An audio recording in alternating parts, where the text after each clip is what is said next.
Hello and welcome to Enchantment of Eternity's review for Star Trek Prodigy, Season 1, Episode 11, Asylum. This video is part of a series of videos where I review episodes of Star Trek Prodigy, so I have to start with a spoiler warning for Prodigy up to Season 1, Episode 11. If you have not seen up to this point, you will not want to watch this video, otherwise some things will be spoiled for you. So this really should be called Season 2, but I can't really repeat that over and over again. I've already mentioned that enough. This is, for some reason, apparently Nickelodeon animated shows go by this format where they say there's two halves of the same season, but really there's so much space in between the halves they might as well call it a new season. But whatever, this is the mid-season premiere of Prodigy. And I gotta admit, after the break, I kind of lost interest in the show. I wasn't, really, waiting for it to get back. I was like, ooh, I can't wait till Prodigy returns. I can't wait to see what happens with the Protostar and Janeway chasing after them. And that, I can't even remember what that dude, the evil dude. Anyway, can't even remember his name. That's how memorable this show has been for me. So, yeah, I wasn't, really, anticipating this season's return, but I was like, yeah, it's a Star Trek show. I remember thinking this was pretty decent, so I'll watch it. And to be fair, I think this episode did get me back into the swing of things. It did make me interested. I still think that the biggest thing the show has for going for it is the characters, which are very unique, even though it's through the lens of a kids show. I actually found this concept interesting, that they find a Starfleet base, which is apparently the most remote base that Starfleet has, and they try to contact Starfleet and ask for Asylum, and say that, and offer to return the Protostar in return for Asylum, which is a really good concept, although we know that's not going to happen because the show needs to continue, and they can't really continue if they give up the Protostar, which is a big part of the show. Now, one of my issues with some of the episodes in the first half of the season was that they kind of were doing a Games of Thrones thing and not being consistent with travel or location or where they were. I mean, Voyager never did this either, but at least they were firmly in the Delta Quadrant, where here they quadrant hop, which they have a ship that's capable of doing that, which seems super advanced to already have in the time that this is set in, but whatever. But they still were inconsistent with other characters who did not have the technology, who appeared to quadrant hop as well, which irritated the hell out of me. But this episode seems pretty consistent, and I have high hopes that maybe a lot of people complained about this, and this is something that they will fix in Season 2. This half of the season was probably already written, and because animation takes a long time, when the first half aired, so they wouldn't be able to respond to feedback, I don't think, yet. But hopefully they will for Season 2, but we'll see. Because this is why I was excited about Prodigy, because it was a concept I really wanted to see. I wanted to see a return to the Delta Quadrant. You know how Lower Decks kind of goes back and visits other planets that were in previous episodes? They just went back to the the Symbiosis one from TNG Season 1.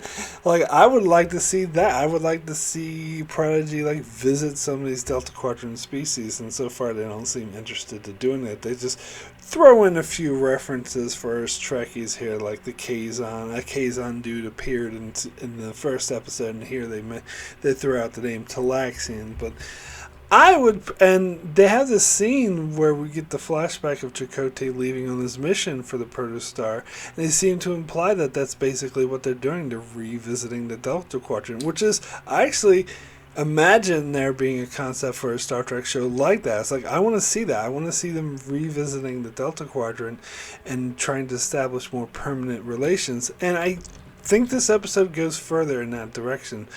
Not just with that, flashback of Chakotay leaving for this mission, but also that they have this remote station, which I think they never, I don't know if they outright state is in the Delta Quadrant, but I think it's implied. It's not as far as Voyager went. I think it's also implied that the Protostar had to go much, much closer to the Alpha Quadrant in order to get it, so they had to use their special drive that lets them travel very far in order to backtrack far enough to reach this super remote station. So it is implied this is very far away from Starfleet and the Federation, but it's probably the closer to the Delta Quadrant. Yeah, it does imply that it's in the middle of freaking nowhere. So it's sticking with that. They're trying to reestablish Delta Quadrant relations with the Delta Quadrant, and the guy's familiar with Talaxin is probably from reading Voyager's report. And so I like the world building in this episode. I hope they're more consistent and stick to this kind of theme going forward. And I'd also like when so the character whose name is Nam or Norm or Nim or whatever it is, he is a Denoblian, which I would never have known just from watching the episode. I had to have been told this in like other material, other YouTube videos and stuff, because I didn't recognize that. But I think this is the first time we see a Denoblian outside of Enterprise, unless they appeared in the background of like Discovery season 3 or 4. But I don't count that. There was always random Easter egg aliens in the background. That's not the same thing. This is the first time we actually get a Denoblian character outside of Enterprise, and this is something I've been wanting to see, because they're supposed to be a species that's been around for, since Enterprise time. So how come we haven't seen them in current time? So, so that was cool to see. And apparently this character was voiced by Jason Alexander, which I knew about this ahead of time, but it doesn't sound like him at all. So he must be putting on like a funny voice, which why get a notable actor if you can't even recognize his voice to do, animation voiceover, just saying. But anyway, I wanted them to go, Jay! Jay! No, not really, but still, it would have been nice to be able to recognize him as Jason Alexander. If indeed it is, I'm pretty sure the information I have says it is. But anyway, just adding this in during the edit, I'm actually pretty sure this isn't Jason Alexander that's voicing him. I think Jason Alexander is voicing a different character, one of the people who are on Admiral Janeway's crew. But that being said, I still want him to say, Jay! Jay!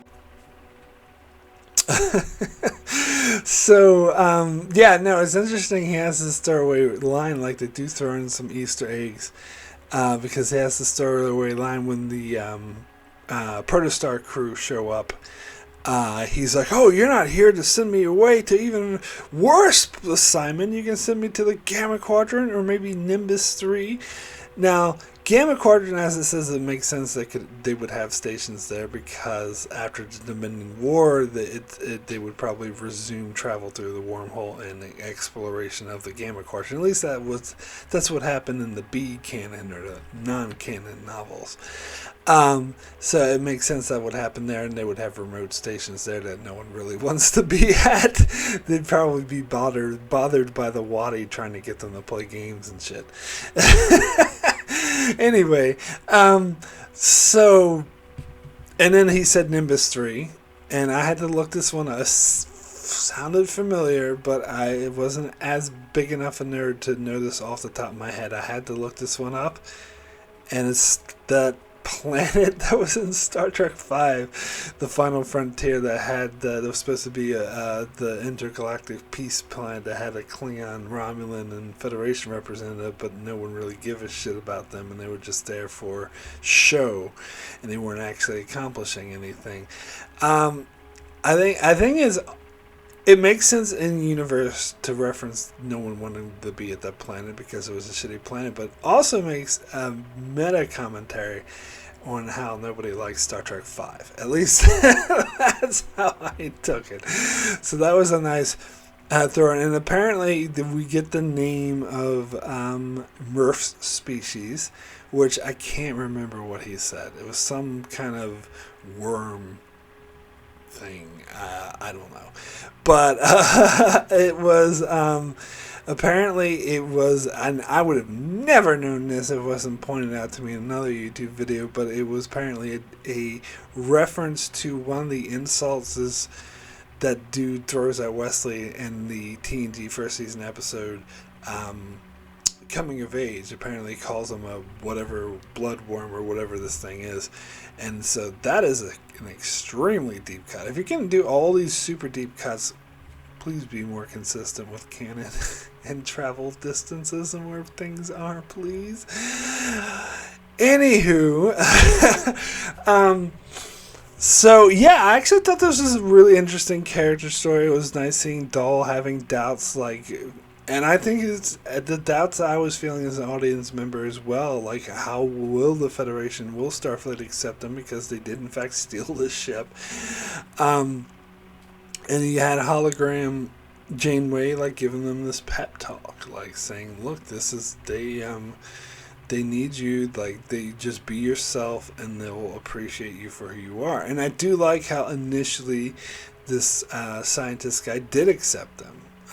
Was very open, "Oh, cool, yeah, no, you can return the ship, and we'll give you asylum. It's all cool," because I think that's how Starfleet should behave, should react to a situation like this. Although at the end of the episode, I don't think this guy's behavior is consistent with Starfleet, where he was like, "Oh, I don't, have harbor for saboteurs," and he fucks off in the shuttle pod, leaving them there to die. It doesn't matter if they purposely sabotage the station like he believes. Starfleet officers should still try to save. Kirk tried to save Krug's life even after he killed his own son. Starfleet officers try to save lives even if it's an enemy, even if it's someone who's actively trying to kill them. So this, assuming they sabotage the station and leaving them to die because of it, I mean, you could make the excuse that this is a very bad Starfleet officer, which if he's being thrown out to the remote bumfuck nowhere space station that nobody wants to work at, then you could make that argument that that's why, because he's not a good Starfleet officer, but still it seemed a bit out of character for me. But yeah, I like the character beats with Dahl. I like the character beats with Rob Cock, where he makes a really stupid joke, and it kind of makes sense for this character they're establishing, where he's like, "Oh, you want to be a rock star," and when you grow up, and that joke went straight over her head, and she's just like, "No, I want to be a scientist." He's like, "Oh, so what field of science do you want to study?" He's like, "Their fields." And then we get the scene with her looking at 190 fields of science in Starfleet, and she's like, "Holy shit, which one?" I don't know. That was cool. That was cool character development. And also with Gwen, her storyline where she had her memory erased. And I like her interactions with Zero in this episode, where Zero is really apologetic for causing this memory wipe. They didn't intend to do this, but Gwen seems very quick to forgive them, and that was cool. And then Gwen keeps having flashes of the whatever his name is, her father, saying it's a weapon, but she doesn't have the context to this. And I was a bit unclear about the ending of the mid-season finale, where that said that the protostar would call Starfleet to tear itself apart. I'm like, why? What? Why? But we get more of that. They explain a bit more, because we see apparently it has a weapon that triggers Starfleet technology to try to destroy itself and destroy others. And so we see that in action, and that's when she eventually starts to realize and regain her memory and remember what the deal with her father was. And then we also get the storyline with Janeway trying to find the real Janeway, trying to find the protostar, and trying to find Chakotay, and comes across the frozen body of the whatever the dude is, the evil dude. And so I kind of wish they would write this guy off the show, because I thought he was an uninteresting character, but maybe they'll make him more interesting now. I don't know. I'm willing to go with it. But it is interesting that Janeway is kind of set to have an antagonistic view towards the protostar, which is a nice contrast because you have on the protostar you have the hologram Janeway, who is their mentor and friend, but you would have the real Janeway, who would be antagonistic toward them. So that's a nice sort of contrast there that I think really works for the show. So I'm interested. This mid-season premiere did its job correctly to get me reinterested in the show, and from memory I think it does a better job of getting me interested in many of the episodes in the first half of the season. So I have to give it a praise for that, and so I am now interested to see where they will take the story next. So my rating for Asylum out of 10 is an 8. Extremely good. I thought this was a pretty solid, pretty strong episode with some good character beats, which, as I remember, had been one of the best aspects of the show, and it's got me intrigued to see where the story would end next. Will go next, where, as I believe the mid-season finale, I wasn't as interested to see where the story would go next because I didn't really like that twist about the Gwen and her father being from the future or whatever. But it's gotten me. I think this does a better job of getting me more invested and interested to see where they'll take the story.